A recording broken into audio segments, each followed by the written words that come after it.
রেস্তোরাঁর একটি কমন খাবারের নাম বলুন। স্যুপ। স্যুপ। রেস্তোরাঁর একটি কমন খাবারের নাম, নওশিন বলছে স্যুপ।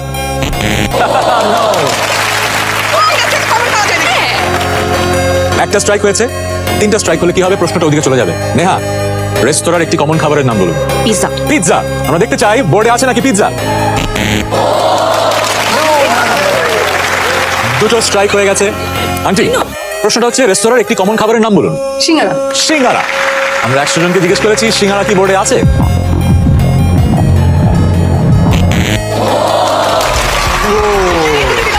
তিনটা স্ট্রাইক আপনাদের কাছ থেকে আমি বিদায় নিচ্ছি। বোর্ডে আছে 21 পয়েন্ট। এখন যেটা হবে, স্টিল করার সুযোগ। আপনারা 10 সেকেন্ড আলোচনা করে বের করবেন একটা উত্তর। সেই উত্তরটা যদি বোর্ডের 1, 3, 4, 5, 6, 7 যে কোনো নম্বরে থাকে, আপনারা ওই 21 পয়েন্ট স্টিল করতে পারবেন। 10 সেকেন্ড শুরু হচ্ছে এখনই। পেয়ে গেছি, এই উত্তর দিবেন। শান ভাই, বিফ। বিফ। গরুর মাংস। গরুর মাংস। রেস্টুরেন্টে গরুর মাংস পাওয়া যেতেই পারে, আর যেহেতু চিকেন কারি আছে এটা খুব স্বাভাবিক, 7টার মধ্যে একটা থাকবেই। আমরা সার্ভেতে কোয়েশ্চেন করেছিলাম এবং উত্তর এসেছে বিফ। 17